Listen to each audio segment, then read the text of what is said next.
Good evening, you're watching us live from the Gambia Radio and Television Services. This is GRTS News with me, Winifred Nicole. In the headlines this evening, His Excellency President Adama Barrow today received in audience a special envoy of the head of state of the Republic of Chad, His Excellency Mohamed Idris Deby.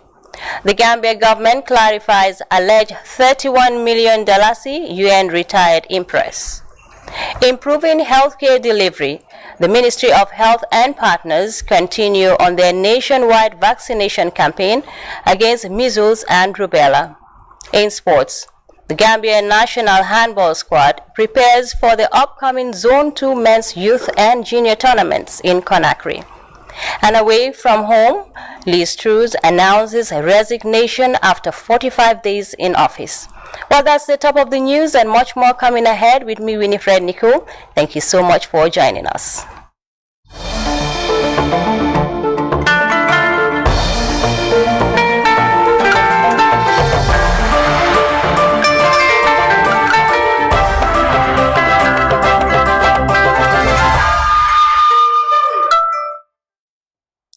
His Excellency President Adama Barrow today received in audience a special envoy of the head of state of the Republic of Chad, His Excellency Mohamed Idris Deby. The Chadian envoy, Adaw Younouss, is in the country to deliver a special message from the Chadian leader, His Excellency Mohamed Idris Deby. In a separate engagement, President Adama Barrow also met with the councillors from the Birkama Area Council. Mamadou Jallo has more on that. Adaw Younouss, the special envoy of Chadian head of state, met the President, His Excellency Adama Barrow, to deliver a message from His Excellency Mohamed Idris Deby. Speaking to reporters after his closed-door talks with President Barrow, Mr. Younouss described relations between Chad and the Gambia as cordial and excellent. Vous le savez, j'ai transmis une lettre du président Mohamed Idris Deby, président de la transition du Tchad, à son Excellence M. Barrow. He briefed the President on the state of the transition process in Chad and reiterated the Chadian leaders' commitment to the full implementation of the transitional charter signed by all stakeholders in the country. He cited the Gambia's transitional process as a model for other countries, commending President Barrow for his democracy, peace and stability. Meanwhile, the President also met councillors from the Birkama Area Council, led by Honorable Kunkujang Kete Award.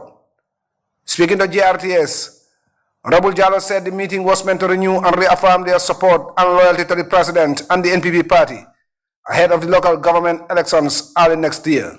That we are behind him and we supported him during the presidential election and parliamentary election, and now it's our turn, that is the local government election. We come to show him that we are with him 100%. We are ready to defend him, we are ready to stand for him in all aspects. So that is what that is the reason why we came to meet him, so that we can discuss things with him, so that he will know that there is councillors in Birkama Area Council who are supporting his agenda, who are behind him and supporting him. She described the meeting as very crucial for the NPP as it seeks to work with coalition partners to come up with a formidable team to ensure a landslide victory in the elections. The councillors are the grassroots. If you have the councillors, you have everybody. And this councillor standing here is APRC, NPP, and other parties. UDP are here, GDC are here. It's an alliance councillor party. So this will help to strengthen the political participation of NPP, APRC, and other alliance party at the grassroots level. She thanked the President for giving them the platform to discuss grassroots political issues and expressed firm belief that the NPP and its allies are now better placed going into the polls in 2023. Mamadou Jallo, GRTS News. Now, following recent discussions at the National Assembly over alleged UN retired impress totaling some $31 million, the Gambia government wishes to inform the public that these outstanding funds were during the financial periods 2007 to 2015, preceding the presidency of Mr. Adama Barrow. Stories of the reported outstanding impress trending on Political social and news media platforms were actually accumulated disbursements over a period of 8 years, that is from 2007 to 2015, well before Mr. Barrow assumed office in January 2017. The updated records from the Accountant General's office indicate that the published figures are from the last update of the Finance and Public Accounts Committee, FPAC, of the 5th Legislature as at November 2019. At the time of presenting their report, the Accountant General was not engaged to provide an update status on this matter.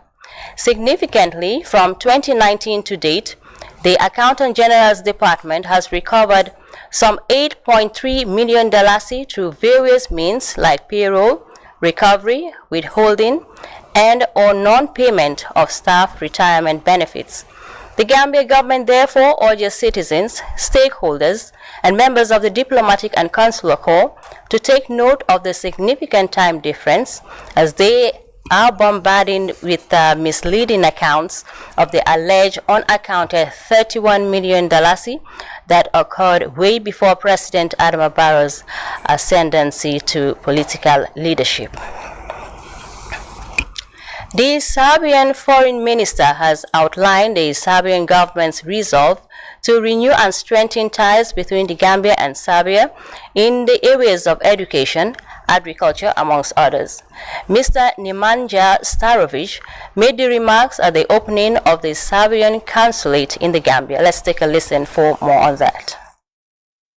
Since 1965. But having said that, we do have a very good foundation based on shared values as members of the non-aligned movement, for example. Values like, peaceful cooperation and sovereign equality, which is of utmost importance even in contemporary settings and in modern times.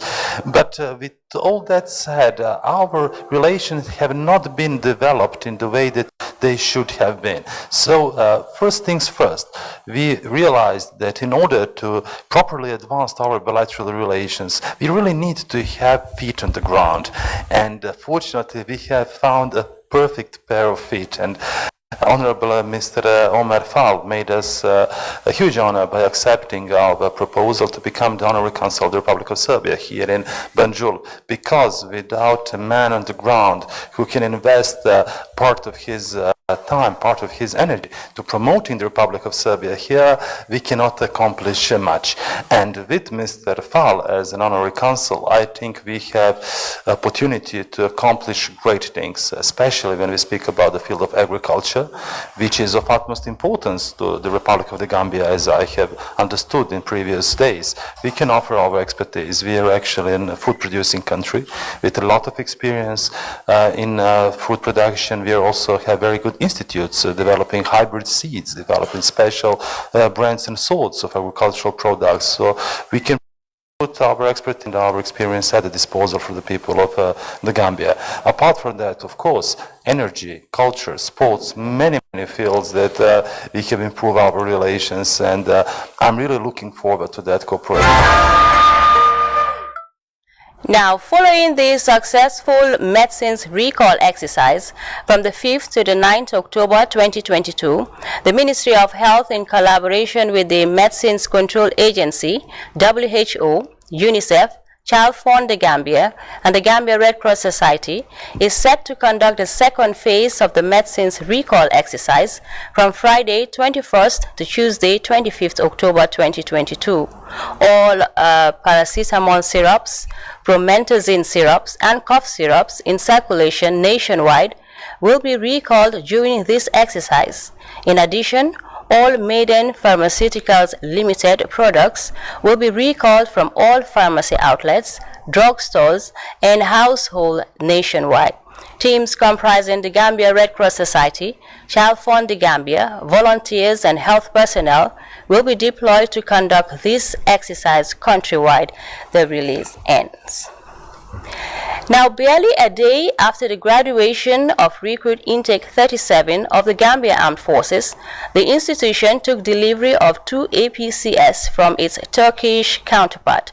This forms part of the numerous support by the Turkish government, strengthening relations that exist between Ankara and Banjul. Aissatou Keita has more on that.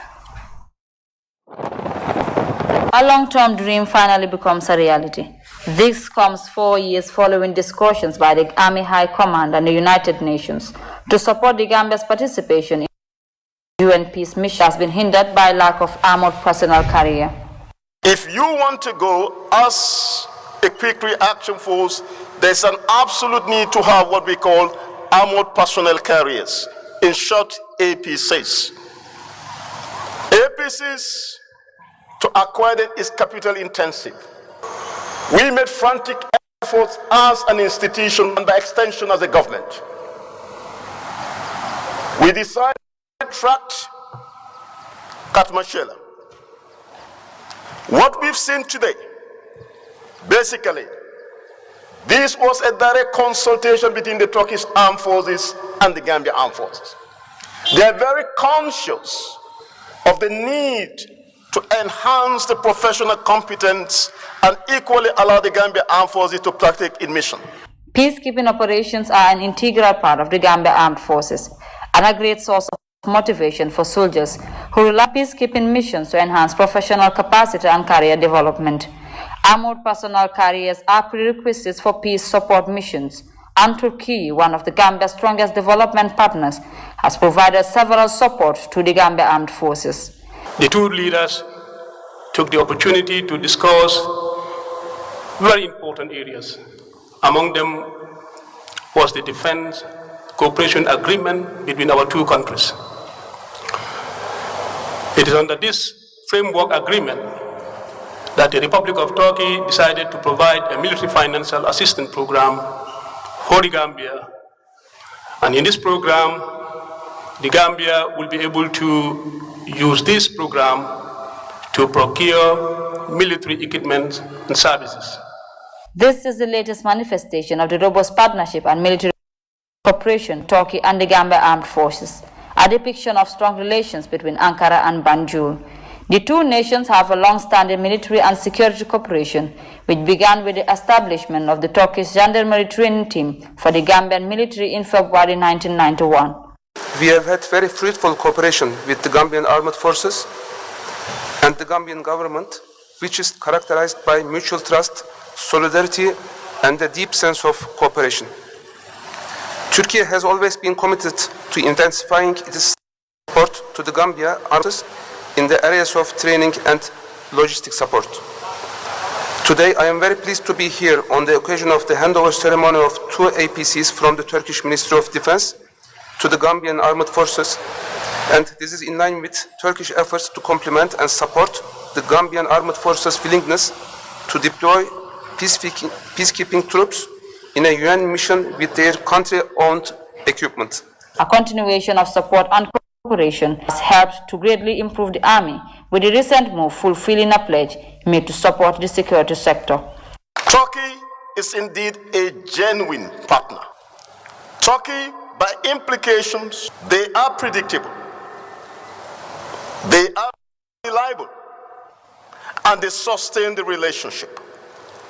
Only a true friend can go that extra length to enhance the relationship that already is between institution and two countries. We want to say we very much appreciate the intervention of the Turkish government in providing such a much needed critical enabler to enhance our participation in peacekeeping operation. Enclosed is the APCI for marksmen, crews, details, and technicians for the operation of the armored vehicles. The development has ignited hopes in the continuation of efforts already done by the armed forces, whose contribution to the success of UN missions has been exceptional and widely celebrated. For GRTS News, this is Aissatou Keita. Now, officials at the Edward Francis Small Teaching Hospital on Thursday convened a press conference to shed light on a viral video circulating on social media about a patient who recently had an operation at the hospital in Banjul. The management of Edward Francis Small Teaching Hospital has refuted claims that the patient who died after an operation at the hospital was negligent. Dado Cham has the rest of that story. The management of Edward Francis Small Teaching Hospital has refuted claims that the patient who after an operation at the hospital was junta negligent. Briefing the media at the Edward Francis Small Teaching Hospital this morning, authorities explained that the patient visited the hospital a few months ago with an acute condition in which he was unable to excrete or go to the toilet. After the hospital carried a successful operation on the patient, he was later discharged, and according to the management of Edward Francis Small Teaching Hospital, the patient was well treated during the first operation at the time of discharge from the hospital pending second operation. Contrary to alleged rumors circulating on social media that the surgery wound which was not healed causes complications in the patient. Dr. Lamin Jete is cognizant of professional code of conduct and patient confidentiality. He explained more about the condition of the patient at the time of surgery. This particular patient was seen in that particular emergency setting, wherein the emergency was to make sure that he's able to ease himself in a way that is compatible with life. So that surgery was done, but during that surgery, it was realized that he was in a very advanced stage of his disease process. Again, like I mentioned, there's no need to go into the details of the disease he had, but he was at a very advanced stage, was almost at a terminal stage, wherein very little could be done to actually alleviate that disease because it's gone beyond what we call cure. So we had to do a surgery which was life-saving, meaning that we had to save his life first. Dr. Jete further gave the rationale behind the patient's discharge. So in this scenario, the hospital resources were used as much as possible in order to be able to alleviate the suffering of this patient. But then on the side of the patient, unfortunately, he was not able to meet some of those other supplementary expenditures that were needed for his care. And as a result, he was stabilized, and eventually plans were being made in order to see him again for the second surgery. But due to financial constraints on the part of the family, they were unable to come back for that second surgery. Dr. John Jabang called on the media to consult with health officials concerning stories related to health issues for verification. And that plea goes on to say that, and that goes to every media house, to every journalist in this country, that we are at your disposal for any information you want. Of course, the confidential informations are confidential informations, and I'm sure you all understand that. But we are at every journalist's disposal for any information. The management of Edward Francis Small Teaching Hospital, however, expressed concern over the situation which might have caused so much stress to the family of the patient. Reporting for GRTS News, I am Dado Chan. Well, following that story by Dado Chan, we now have Dr. Abubakar Jain live in the studio to explain more on the rumor peddling on the social media. It's good to have you with us, Dr. Jain. Thank you very much. Good. Now, Doctor, tell us, what efforts has the Edward Francis Small Teaching Hospital done at the initial stage of the patient's visit at the hospital? Okay, so, thank you for having us here. I mean, as clinicians, our responsibility goes beyond one individual, where our service to the nation is what matters. Everybody that comes to the hospital must be given the care that they require. As you may know, as a head of the hospital, you are responsible for everybody, but you are not there to see what goes on, but you can see the people who just were interviewed were the department heads and of surgery. They have given you details, but this case we've discussed this in length. I think what happened in this was kind of a misrepresentation of what happened, and what was our biggest concern, or what is our biggest concern, is that the information that should be to the public should be quite should look at it seriously, because sometimes some sensational information you put people at risk, especially for health. Not health workers. We're talking about patients. Taking a video of a patient in that situation, I don't think from us and is quite professional.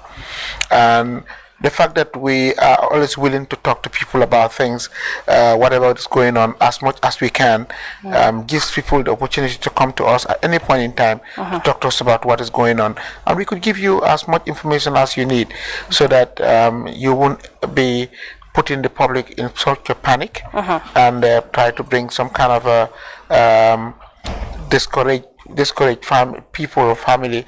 So sometimes I think people do it because they think if they make it more sensational, then they'll get more attention. But in fact, it causes more damage to what probably you intend to do. Now, Doctor, was the patient officially released by health officials after being operated on? And what advice was given to him?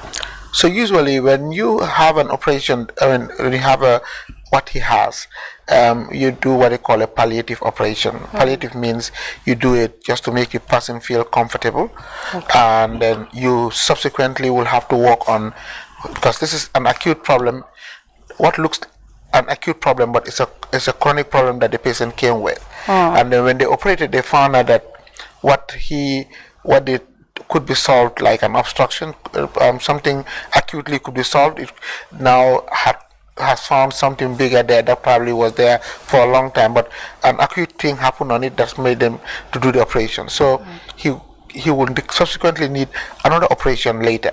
So they asked that they gave him all what they need to give him, and then he was discharged. That's the routine. You're discharged from hospital. Then they will have to reorganize and then pre-plan the operation later. But the patient didn't come back for the subsequent follow-up or the subsequent operation. Yes. But why was that? Why didn't he? Well, we couldn't tell, but later on we found out that, the family said they had financial problems. This was when, after the video came, the patient finally came to the hospital. In fact, he died in the hospital after he came back for. Subsequently, after all the public outcry, they found a way to bring him to the hospital, and he was hospitalized afterwards. Now, following the rumor, what advice would you give to the general public on the service delivery of the Edward Francis Small Teaching Hospital? So the hospital is for everybody. It's for the country. We are just there as servants. We're there to serve the public.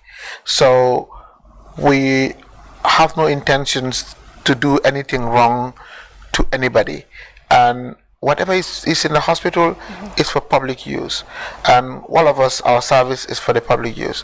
So we will advise the public that if anything goes wrong, even if it comes to the point that they can't be able to, they don't find our services satisfactory, they could still come back to us and talk to us, because it's sometimes our understanding of things can be different, and how we see things can be different. As health workers, our aims and objectives are just to alleviate sufferings of individuals.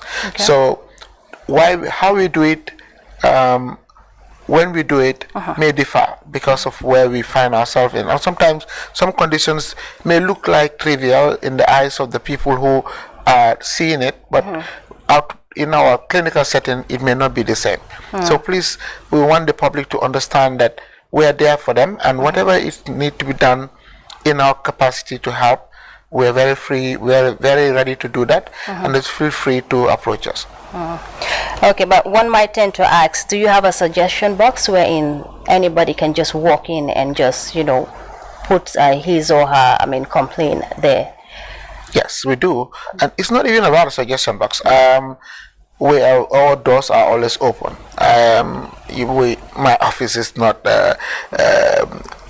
if you can call it a public banter, but we don't have a problem talking to anybody. Suggestion box may be what you need to write and hide and give. We don't need anybody to hide and give anything. If you have anything to concern, please come to talk to us. good. Well, Dr. Abubakar Jain, thank you so much for your time on the news. You're welcome. Thank you very much. Thank you.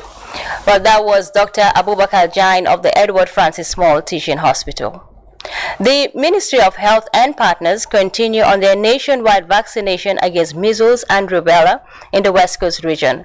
Vaccination teams administered a vitamin A supplement and deworming tablets to children under 5 years who are mostly affected by the contagious diseases.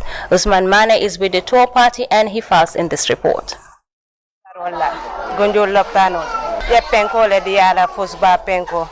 Binta Jabang is a young mother who said she has no reason to deny her child from medications that would improve her well-being. She is convinced that the vaccines, including vitamin A and mebendazole tablets, as well as measles vaccines, are safe for children as it is a routine exercise for health officials during monthly clinics. The National Nutrition Agency is partnering this year's measles vaccination with support from UNICEF is mainly to bridge the gap in vitamin A supplement and deworming. Malanjane is the nutrition field officer for NANA in Western Region 2. He appreciates the turnout from mothers in day 2 of the campaign.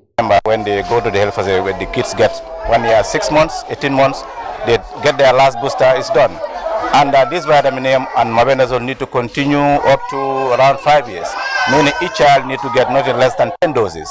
So if the kids are stopping at 1 year, 6 months, how many doses are they losing? So this is why NANA as partner also want to chip in so that the coverage of vitamin A and mebendazole can be boosted. The ongoing campaign is unlike previous ones where vaccinators visit homes. It was an encouraging turnout at Brikama District Hospital. District Supervisor Buliture noted that about 700 children were vaccinated around Brikama despite registering some challenges in communities. Measles is not a new thing. It's something that we have been issuing in our routine service. You can see my colleagues, the vaccines they are giving, measles is part of it. So we also use that, to convince them that these kids, most of them, by 9 months, they receive the same injection at the hospital on our routine service. Vaccine is preventing their kids against measles and rubella. So if you look at history of those diseases, they are very deadly and they are very, very contagious. Public places, especially monthly RCH, are being fully utilized in Fonyi Bullock Health Center as the Kafuta health officials are on their routine services. We had 2 other teams in Sutusinjang and then in Somila, because these are the 3 biggest communities in the district, in the Fonyi Bullock district. So we decided to start with these 3 communities for 2 or 3 days before we move into other communities. The Alcalo of Bajonkoto in Fonyi Bullock district, Ibu Baji, believes that vaccines preventable diseases should be given utmost priority. He said one of the reasons parents and caregivers are reluctant is due to inadequate sensitization. Mukala wala baki. Hani from kaburi fitat nanga sefo fanga kolle nka ko mune wekedu. Akuni ko ya fu ko penguro ba ngame manfute ya kibaro fo. Ta ko ke bismillah. Ko len nata wakil ka fo moli ko alse filbe pengol. Noah Jabang is the regional EPI operations officer for Western Region 2. The southern part that I visited yesterday, that is Kombo South, we have a series of refusals. We've tried to convince, some have taken, but others are still reluctant, so which means the vaccine hesitancy rates is definitely very high. For even the vitamin A and the mebendazole, you don't talk of the MR vaccine itself. So we looked at the mebendazole and vitamin A. So we are targeting a total of around 62,000 plus, that is 62,889, but the MR, our target is 58,306 children under 5s. The MR vaccines that we're giving is the normal measles vaccine we're giving at our routine immunization services, like if they go for clinics. Measles, if not prevented, can cause lifelong physical challenges to children, causing deaths, increasing child mortality, while rubella virus can cause damage in pregnancy or damage the fetus of women. The campaign, spearheaded by the Ministry of Health, supported by Vaccine Alliance and WHO, continue till 23rd October. Usman Mane, GRTS. The Gambia Participates, a civil society organization, today launched the screening of the participatory documentary on the transitional justice process of the Gambia. The civil society organization amplified their voice to victims on the government's transitional justice process. Ba Ibrahim Chan was at the screening and he now reports. The screening of the transitional justice process brought back fresh memories of the TRRC, where victims narrated their ordeal during the 22 years of former President Jammeh's autocratic rule. The documentary screening by the Gambia Participates re-echoed the voices of victims and the need for reparations and justice to be upheld as efforts continue to ensure these are met. I think our coordinator have a call from the Vice President's office that he said the President said that he had the cure for HIV, so he wanted 10 people from the group to go and start the treatment. Some people, they got sick there. They don't take them to hospital. We've seen them going down gradually until finally when they died. The screening was followed by a panel discussion. John Charles Njai, the chair of Tango, shared his views on why government should have set up an interim body to take charge of urgent reparations for victims. Where we are as a country, a lot of people have lost hope in the process, because from when was the white paper presented? May to October. What has happened? Yes, there are processes going on, but could we not have had an interim body even taking care of emergency situations for victims? Schools have opened. Who is paying the fees of the victims? Who is supporting those parents? And the government has committed funds to it, but we are here dragging our feet for whatever reason. And this is where sometimes I have a problem with government. Jane Gomez, communications officer for the Victims Center, described the frustration of the victims on what she described as a slow transitional justice process. Then, nothing has been done, nothing has been said, and no action has been taken. And the victims actually are losing hope and losing faith. And, just some of them are really agitated at the point. Every day, Victim Center receive calls or have visits, and people write to us on our social media platforms asking, when will we get our reparations? Tak Kembing is the Deputy Director of Litigations at the Justice Ministry. Calmly observing the deliberations, went on to inform the panelists and audience on how the government is rigorously working behind the scenes to address reparations for victims. What happened with reparations, for example, is the government set aside funds for the TRRC, and the TRRC started, what they did was they came up with a figure and said, okay, if you lost somebody this amount of money, if you lost, I think that was commendable, but I also feel like we could have done better, because current government, our thinking is we don't believe that the amounts that were set adequately compensate for the wrong. You had people who even rejected some of those sums. So the government said we need to make sure that we have everybody on board. Therefore, we need to create an independent agency. It's very important. It cannot be the government administering reparations. It needs to be an independent agency that is victim-led and that is victim-focused to administer reparations for victims. According to Mr. Ta, many perpetrators have been laid off, contrary to what people speculate, while adding that the government has successfully prosecuted key perpetrators of gross human rights violations. What did we do? We said instead of banning these people, when there's no law, without following due process, let's lay them off. Let's send all of them on leave. They go, they're out of the system. That way the system can work efficiently. I'm happy we spoke about the police, for example. You had people like the former anti-crime boss who was laid off. You had people like Mr. Jesus, who was the commissioner in Basse, who was laid off. You had officers within the Drug Law Enforcement Agency, former NI officers who were laid off. Even within the Medical and Dental Council, people who were laid off at the police level. So that we have said, no, there has to be accountability and there has to be justice. We have worked with the American government in the prosecution of Michael Correa. We have worked with the Swiss government in the prosecution of Bronco.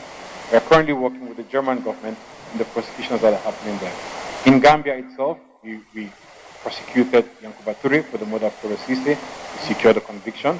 The NIA 9 Fellow Sanding and what happened on April 16th, April 14th, we prosecuted, secured the conviction of 7 people for those offenses. Now we've come out to the public and we've said we are minded in forming a special court, prosecute all those who are responsible for atrocities.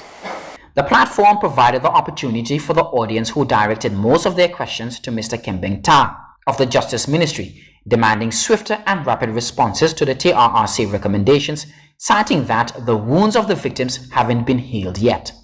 As the international community and the wider Gambian population continue to keep a keen eye on the transitional justice process, all panelists agreed on a common goal that all hands must be on deck to uphold the theme of never again and non-reoccurrence. Reporter for GRTS News, I'm Bai Ibrahim Cham. Well, that report by Ibrahim Cham takes us to a first commercial break. The sports news is up next. Don't go away. Till you drop. Enjoy free calls every morning between the hours of 6 a.m. and 10 a.m. Pay for the first minute and the rest of your call is free. Nothing beats this. Let the conversation begin. In a country always thirsty for more, a team of superheroes, special powers unite to redefine the way we are connected. Here comes Sister Joy with her powerful CPE router filled with free 10 GB of data valid for 30 days and costing only $2,500. Her power is the fastest 4G in the Gambia and connects up to 32 people all at once. The CPE router is available at all AfriCell customer care outlets. AfriCell got offers with the power to change the world.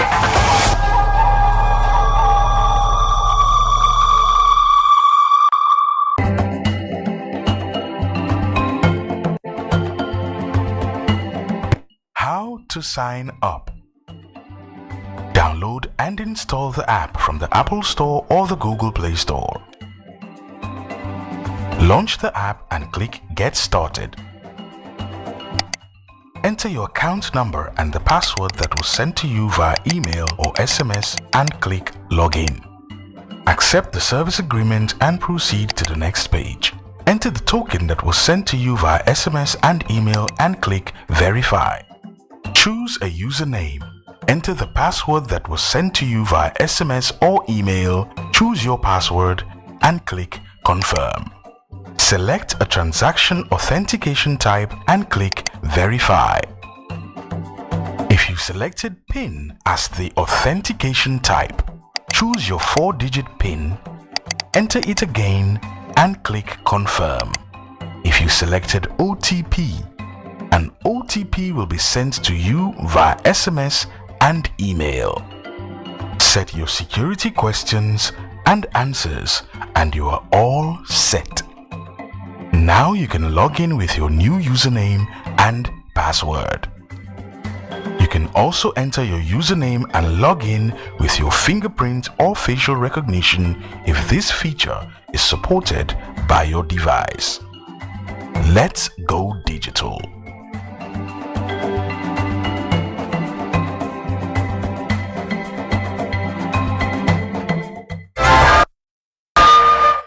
Well, I'm afraid time is not on our side, but before we go, a quick look at our headline-making stories. His Excellency President Adama Barrow has received in audience a special envoy of the head of state of the Republic of Chad, His Excellency Mahmoud Idris Deby. The Gambia government has clarified the alleged $31 million UN retired impress. Improving healthcare delivery, the Ministry of Health and partners continue on their nationwide vaccination campaign against measles and rubella. In sports, the Gambia national handball squad prepares for the upcoming Zone 2 men's youth and junior tournaments in Conakry. And away from home, Liz Truss has announced her resignation after 45 days in office. Well, viewers, that was all we had time for in this edition of the news at 2000 hours. But do join me at 2200 hours for more news. Until then, do stay tuned and enjoy the rest of our programs.